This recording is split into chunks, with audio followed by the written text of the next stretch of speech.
Yeah, guys, so we are currently docked in Mount Jolie, which is a suburb of Paris.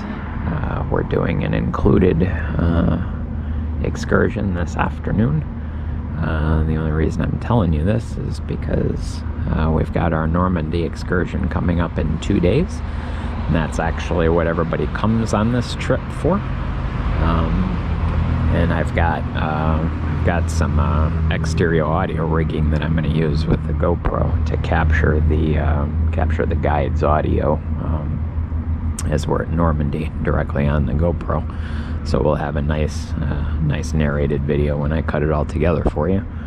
So I'm going to practice that today because I got a couple adapters and some rigging that goes with the Viking audio boxes that's going to pump it directly into the GoPro. So I'm going to make sure all that works seamlessly so that we're ready for our Normandy excursion. And I guess one last thing that I'll point out, that power plant, I don't know if you can see it, it's hard for me to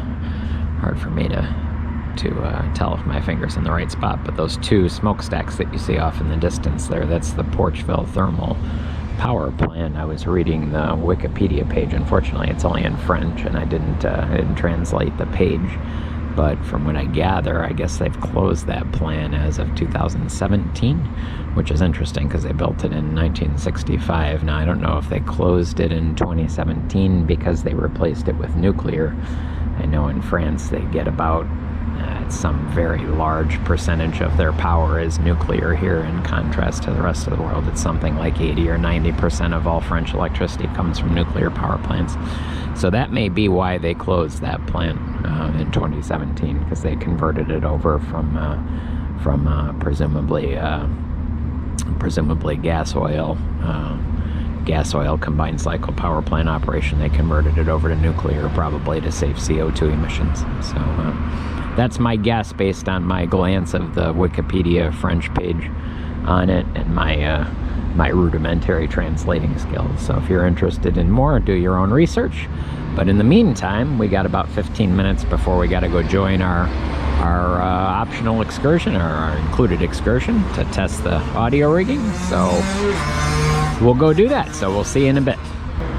Yeah, guys, so we are in Rouen, which is, if you're American, you probably pronounce it Rouen or Rouen. And we are at the Christmas markets. We actually spent most of the morning sailing, and which is sad. But now that we're here, we're at the Christmas markets in front of the Church of Notre Dame. Rouen, or however you correctly pronounce it, is actually famous for the alleged burning at the stake of Joan of Arc. She was held prisoner here and executed here.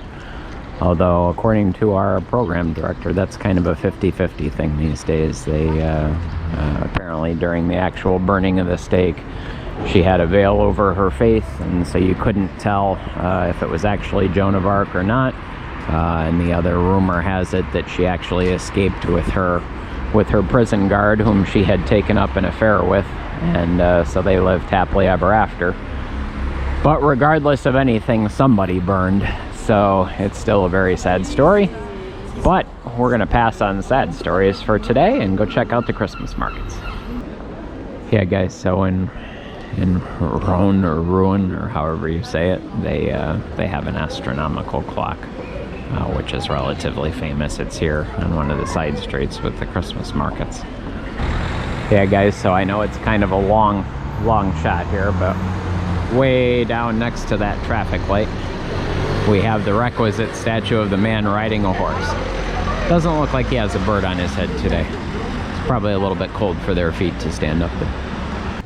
Yeah, guys, so we're here at the Tower of Joan of Arc in Rouen, or however it's pronounced. And evidently this is where Joan of Arc was ultimately held prisoner. She was held in a couple prisons and escaped a couple times, and was eventually recaptured, and so they held her in this tower because she had a propensity for escaping. We'll walk over there and do a quick vlog shot on that diagram here in a second. But this, it's interesting because it's just kind of It's just kind of in the center of town and amongst some office buildings and some schools. But this is the Tower of Joan of Arc in Rouen.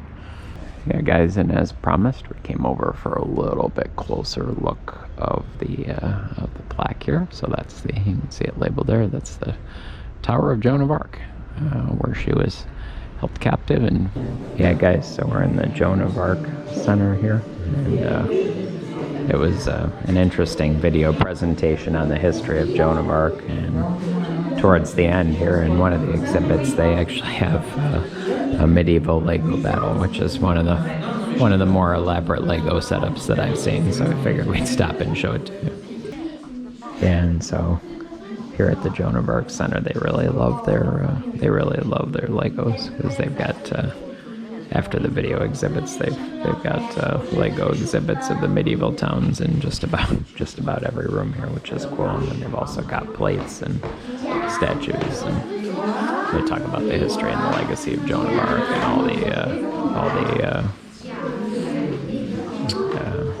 all the places she's been incorporated into French society. So it's pretty cool. Yeah, guys, and so they have kind of a state hall room here, which is one of the last exhibits at the Joan of Arc Museum. And it's you can tell it's definitely a state hall. It's quite something. You can get a feel for it as we pan around here. And of course, the paintings on the wall and everything. It's pretty cool. I think we're just about done here at the Joan of Arc Museum, so we're going to head on out to probably to the Christmas markets and see what's going on.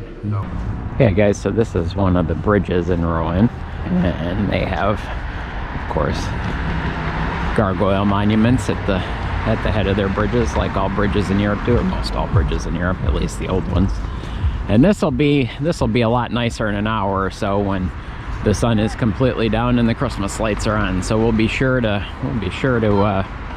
vlog that for you. We were actually headed over to that tall building over there to try and go up. I don't know if you can tell, but there's like lights reflecting off the top there. There looks like there's an observation deck on the top. That's some sort of government complex that we can't get into. So apparently all the government people get a nice top story observation deck, but we don't have such luxuries on what they do have on this side right here. It's actually serrated, and they got LEDs going, so that'll look pretty cool once the sun goes down as well. So we'll wait for that in about an hour. Yeah, guys, so we're walking through the Christmas markets here in Rouen, and looks like this lady has the pork chop puppets too that you used to see on PBS. I guess they're popping. Yeah, guys, so they have an old town square here in Rouen, and you'll see it on Google Maps, and there's pictures here. They have a few Christmas markets set up down in this street, but one of the more interesting things we found was what we're fondly calling the Rouen Eye. This is not really the Rouen Eye, but it's doing a cheap imitation knockoff of the Rouen Eye for today anyway, probably for the Christmas market season. So they want €5 per person to ride it. I think we're going to take a pass because we rode the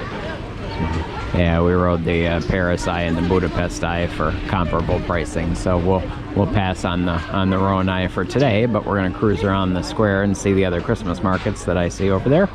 And yeah, come back with you once it gets a little darker for the Christmas lights. Yeah, guys, so night has started to fall here in Rouen, and as you can see, the Christmas lights have come on.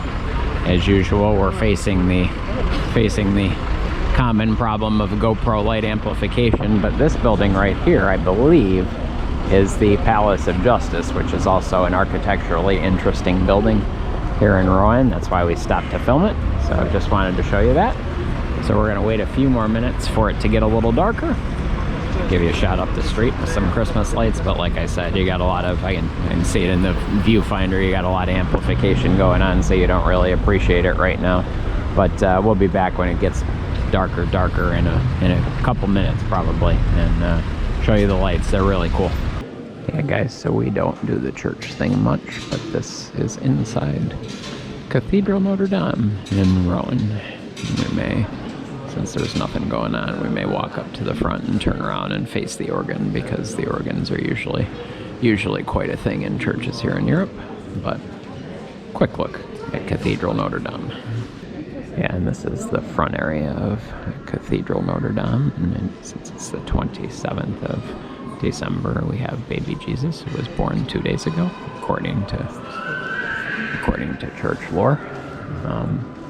And then they have the stained glass windows up there. And if we swing around and kind of get a view of what's going on there with some light, and then the organ, you're not going to be able to see it, but the organ is back there, just below that other stained glass window, and it's a rather large organ. So that is Cathedral Notre Dame here in Rouen, France. Yeah, guys, so night has fallen, finally. Again, you're getting a little bit of amplification in the GoPro, but it's not too bad. And if you're getting 50 hertz flicker from the 50 hertz power at 60 frames per second, I apologize. There's not much I can do about that. But we're just about done here for the day. We're gonna head back to the Viking Rinda and see what's going on for dinner and take a shower first. But before we do that, we're gonna walk down to the city streets, because they had a lot of lights going across the bridges and stuff that we want to spot for you. So we'll be back in a second. Yeah, guys, and as promised, there's the cool LED show on the government building that we couldn't get into earlier, and their wonderful observation deck on the top there that we're very jealous of. And the streets of Rouen with their Christmas decorations as we look forward and backward back up towards the Christmas markets.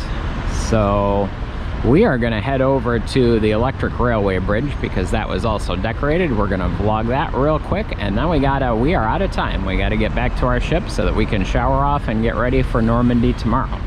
So we'll show you the electric railway bridge in a sec, but then we're going to be done for the day. So I'll catch you in a minute.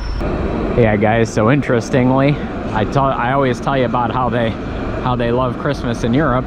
You just saw the electric railway car. The inside lights were red and green for Christmas. That's how much they love Christmas in Europe.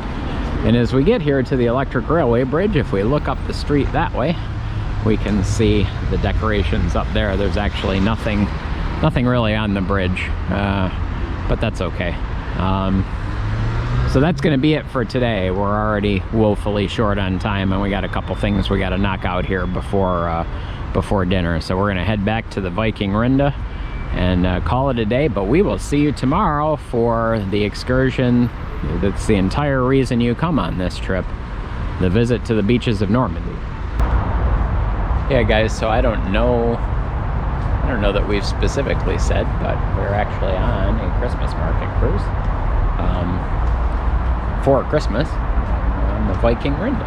So this is our ship. This has been our ship for the last couple days. We're about 3 days in right now. We started on the 24th. Today is the 27th of December, Thursday the 27th of December. Or actually it's Friday the 27th of December. And we go till New Year's Eve. New Year's Eve is our disembarkation day, Tuesday the 31st of December. And then we're staying in the city of Paris at the Eiffel Tower for New Year's Eve, and then flying back on New Year's Day. So we're going to celebrate New Year's Eve with the fireworks at the Eiffel Tower, and celebrate until then on the Viking Rinda. So looking forward to it. Still a good 5 or so days before 5-6 days before we got to go home yet. So we're going to have a good time while we're here.